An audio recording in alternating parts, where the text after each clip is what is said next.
roommates and not a couple. "We are perfectly capable, thank you," the blonde said, her voice strained. The other one rolled her eyes.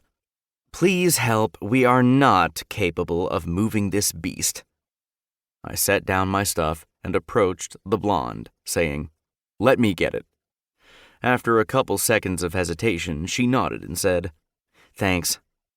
Dom took the other side, both women breathing sighs of relief. "Hey, I think if we turn it and put the back in first, it'll fit," I said to Dom. "Yep." We flipped the chair and got it through the doorway, the blonde following us inside the apartment. "Where do you want it?" I asked her. Dom snickered, and I gave him a warning look. "Oh, anywhere is fine," she said with a wave of her hand. Her townhouse was similar to mine. It even had the same hardwood flooring in the living room. As Dom moved to set the chair down, I shook my head. "This could scratch the floor," I said. "You don't want to scoot it once you decide where to move it. Tell us where you want it." "Oh," she frowned, a little wrinkle appearing between her brows. "That's a good point. How about in that corner?" We carried it to the corner she'd pointed to and gently set it down. The dark-haired woman walked in carrying a box, breezing past us. I didn't see anyone else in the apartment. I turned to the blonde. "Do you have anyone else helping you move?" Her note of laughter was unamused. "My moving company canceled on me yesterday, and my old landlord has someone moving into my former apartment tomorrow, so it's just me and Sam." I had shit to do, but I wasn't about to let two women move heavy furniture alone. I exchanged a quick look with Dom, his disappointment over missing out on a nooner written all over his face. "We'll help," I said. "Oh, you don't have to do that." I could tell from her tone that she didn't mean it. Her gray tank top was already soaked with sweat.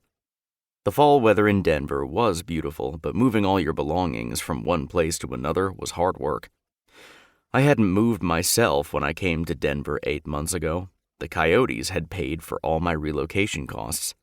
But helping out would take the place of my run, and it would allow me to burn off some of my nervous energy about tomorrow's game. And hopefully it would get me into my hot new neighbor's good graces.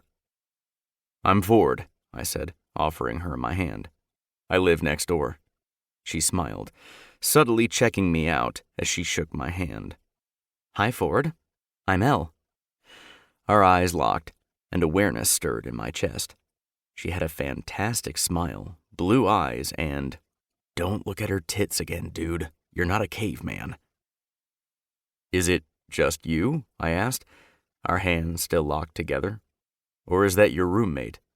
Her friend, Sam, snorted out a laugh as she walked past us to leave the apartment. "Are you serious? I couldn't live with Elle. She's a massive control freak." A flicker of annoyance passed over Elle's expression. "Just me." "Welcome to the Pines," I said, releasing her hand before things got awkward. The Pines was a luxury townhome community. It had indoor and outdoor pools, and the surrounding grounds encompassed a lake, killer mountain views, and trails for walking and running. There was also security and underground parking. It was perfect for me. There was no lawn or snow maintenance. I could fish in the lake when I was in town, and I could run or work out without having to leave home. It was expensive, though, and I was curious what Elle did that allowed her to afford a place like this on her own. Probably a doctor or an attorney. She looked smart, and she was definitely closer to 30 than 20. Her tank top wasn't low-cut, and her ass wasn't hanging out of the back of her shorts, which made her classier than the puck bunnies I was used to.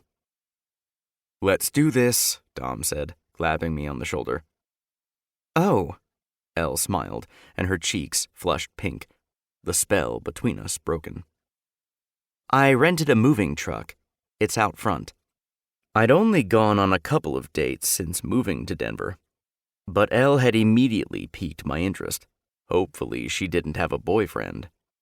"Hey, I really appreciate this," she said as we walked out to the moving truck, filled to the brim with furniture and neatly packed boxes. She bent over.